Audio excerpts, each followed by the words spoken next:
আজ আমরা দশম শ্রেণীর কোষে দেখি 16 9 দাগের অঙ্কটি সলিউশন করব। অঙ্কটি রয়েছে লম্ববৃত্তাকার শঙ্কু আকৃতির একটি লোহার পাতের বয়া তৈরি করতে 75.37 বর্গমিটার লোহার পাত লেগেছে। বয়াটির তির্যক উচ্চতা যদি 5 মিটার হয় তবে বয়াটিতে কত বায়ু আছে এবং বয়াটির উচ্চতা কত হিসাব করে লিখি। ওই বয়াটির চারপাশ রং করতে প্রতি বর্গমিটার 2.80 টাকা হিসাবে কত খরচ করবে নির্ণয় করি। তাহলে দেখো এখানে যে বলেছে লম্ববৃত্তাকার শঙ্কু আকৃতির লোহার পাতের বয়া তৈরি করতে এত 75.37 বর্গমিটার লোহার পাত লেগেছে। তাহলে বয়াটা কেমন হয় সেটা আমাদের জানতে হবে। লোহার পাতের বয়া যদি হয় তাহলে ঠিক এইরকম হবে, মানে তার নিচের পোরশনটাও কিন্তু এই টোটালটাই হবে, এই সাইডটা এরকম লোহার পাত দিয়ে থাকবে এবং নিচের পোরশনটাও, তার মানে সমগ্র তলের ক্ষেত্রফল মানে সবটাই এখানে যেটা দেওয়া রয়েছে না 75.37 বর্গমিটার, এটা কিন্তু পার্শ্বতলের ক্ষেত্রফল নয়, সেটা আমরা জানতে পারছি এখানে যে লোহার পাতের বয়া বলেছে সেই জায়গা থেকে। তো দেখো এখানে তাহলে দেওয়া রয়েছে সেই সমগ্রতলের ক্ষেত্রফল দেওয়া রয়েছে, বয়াটির তির্যক উচ্চতা দেওয়া রয়েছে, আর বয়াটিতে কত আয়তন বায়ু মানে কত বায়ু আছে সেটা তার মানে আয়তন বের করতে হবে, উচ্চতা বের করতে হবে।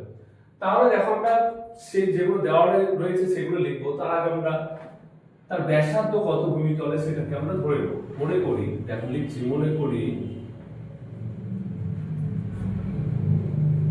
শঙ্কু আকৃতির লোহার পাতের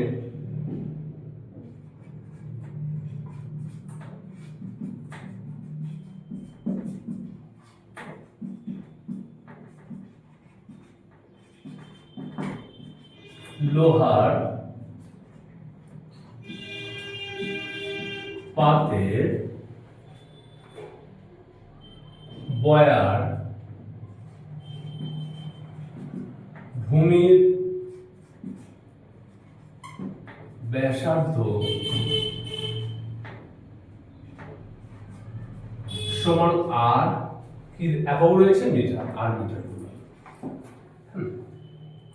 মনে করি শঙ্কু আকৃতির লোহার পাতের বয়ার ভূমির ব্যাসার্ধ আর মিটার। তাহলে এখানে তো তার ব্যাসার্ধটা আর ধরলাম, আর এখানে কি দেওয়া রয়েছে বয়াটির তির্যক উচ্চতা, লিখছি বয়াটির তির্যক উচ্চতা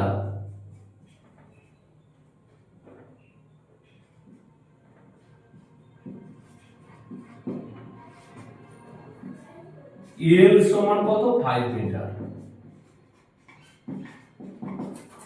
আচ্ছা, তাহলে তির্যক উচ্চতা জানলাম আমরা আর ব্যাসার্ধ জানলাম। এবার অতএব বয়াটির আয়তন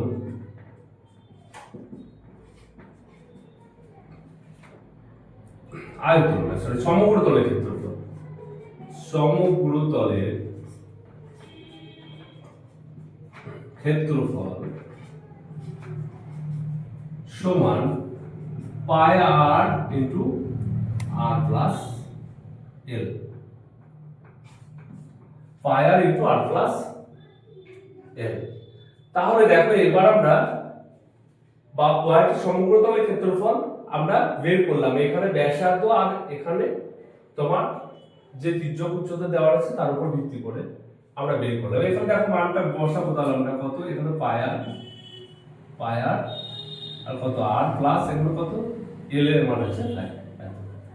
এইবার দেখো আমরা এখানে যে এইটাও সমগ্র তলের ক্ষেত্রফল, তাহলে আমরা শর্তানুসারে দেখাতে পারি। শর্তানুসারে দেখো পাই আর ইন্টু আর প্লাস এল এখানে 5 সমান কত 75.3 বা এইবার দেখো আমরা পাই হচ্ছে 22/7, আচ্ছা, ইন্টু আর প্লাস 5 সমান হচ্ছে, আচ্ছা 75 কে 7 দিয়ে গুণ করে নেব, 75 7 5 7 35 আর 7 7 49, 50 এখানে 52, 25, আর তার সঙ্গে উপরে 3 রয়েছে, 3 যোগ করছি আমরা, তাহলে 528। তাহলে এখানে হয়ে গেল 528/7, বা এখানে r plus r into r plus 5 বাদ দিকে রাখলাম আর সমান দিয়ে দেখো 528/7, এইদিকে 22 এর 7 আছে, এদিকে আসলো ভগ্নাংশ উল্টে যাবে, 7 এর 22, তাহলে 7 এর 7, 7 এর 7 কেটে গেল, 11 2 22, এখানে 2 2 4, 6 2 12, 8 4 2 8, আবার দেখো 11 দিয়ে কাটবে, 11 2 22, আর এখানে 4 44, 4 11 44, তাহলে হয়ে গেল আমাদের 24।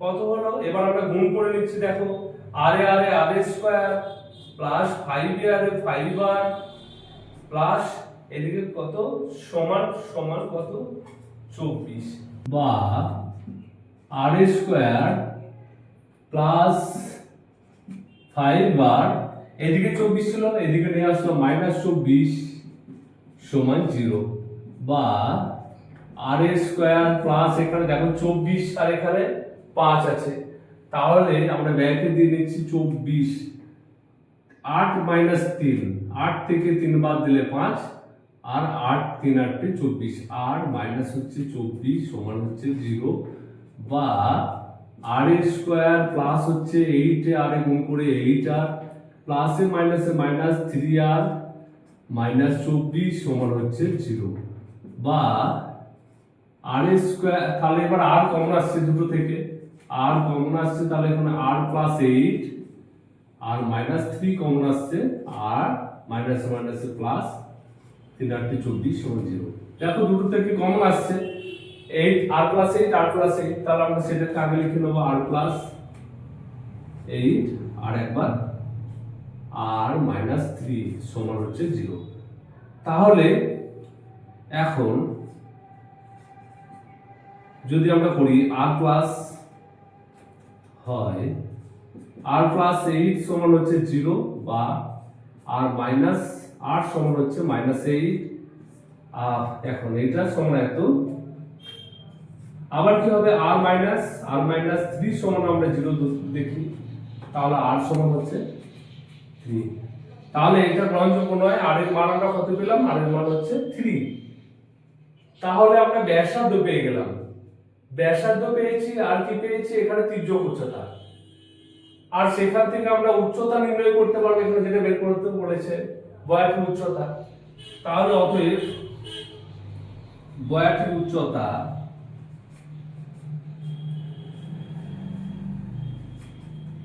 বের করার ফর্মুলা বলেছিলাম আমরা কি, তির্যক উচ্চতা স্কয়ার মাইনাস মানে 5 তার স্কয়ার রুট ওভার তির্যক উচ্চতা স্কয়ার মাইনাস এখানে ব্যাসার্ধের স্কয়ার মানে 3 তার স্কয়ার সমান হচ্ছে 5 5 25 মাইনাস হচ্ছে 3 3 9 সমান হচ্ছে 16 রুট ওভার 16 সমান হচ্ছে 4।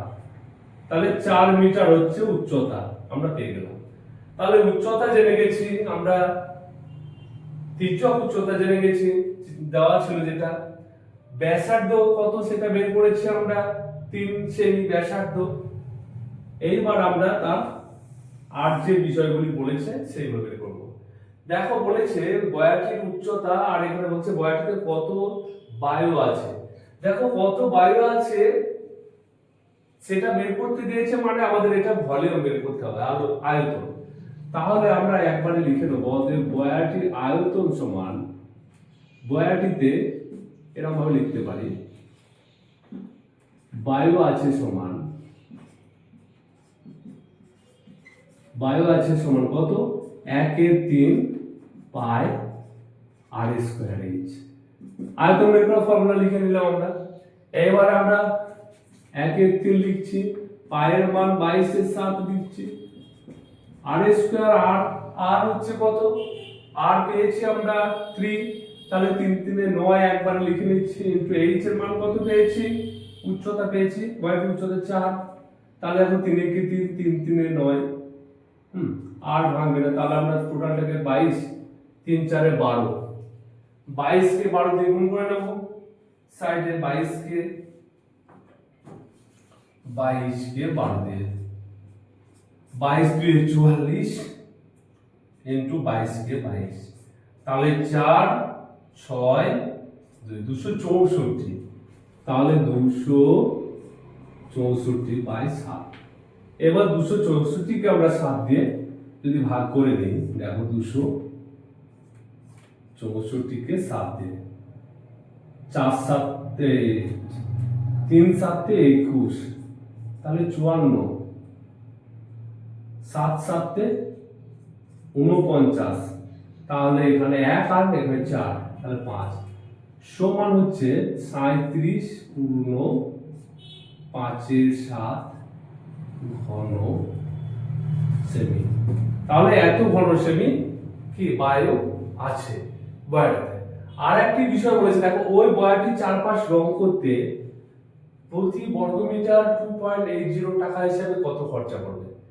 তাহলে দেখো এখানে সমগ্রতলের ক্ষেত্রফল মানে ওই বয়াটি চারপাশ রং করতে চারপাশ মানে টোটালটাকে সব দিকটাই, সুতরাং আমরা লিখতে পারি যে বয়াটি চারপাশ রং করতে কত টাকা খরচা পড়বে সেটা কি করব এই যে টাকা এই যে সমগ্রতলের ক্ষেত্রফল সেটাকে আমরা প্রতি বর্গমিটারের যে টাকা দেওয়া রয়েছে হিসাব সেটার সঙ্গে গুণ করলে পেয়ে যাবে। তাহলে আমরা একবারে লিখে নেব দেখো বয়াটির চারপাশ রং করতে বয়াটির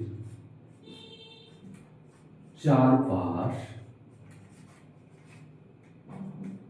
রং করতে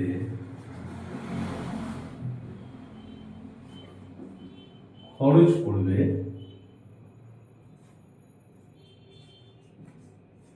পড়বে সমান 75 পূর্ণ 3/7 ইনটু কত 2.80 এইবার দেখো 75 পূর্ণ 3/7 যেটাকে আমরা পূর্ণ ভেঙে নিয়েছিলাম আগে সেটা লিখবো 528/7 528/7 ইনটু এখানে দেখো যদি দুটি এইখানে 2.80 আছে দশমিক তুলে দিই তাহলে নিচে 100 280 করে নেব আর নিচে 100 0 0 কেটে গেল 7 কে 7 4 7 28 4 7 28 এবার আমরা কি করব 528 এর সঙ্গে 4 গুণ করে দেব 528 ইনটু 4 তাহলে 7 4 7 4 8 32 4 2 8 9 10 11 4 5 20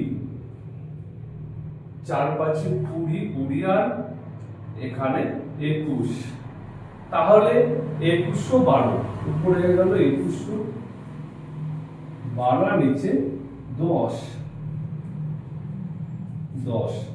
তাহলে 2112 কে যদি 10 দিয়ে ভাগ করে একটা পদ দশমিক হয়ে যাবে তাহলে 211.20 টাকা।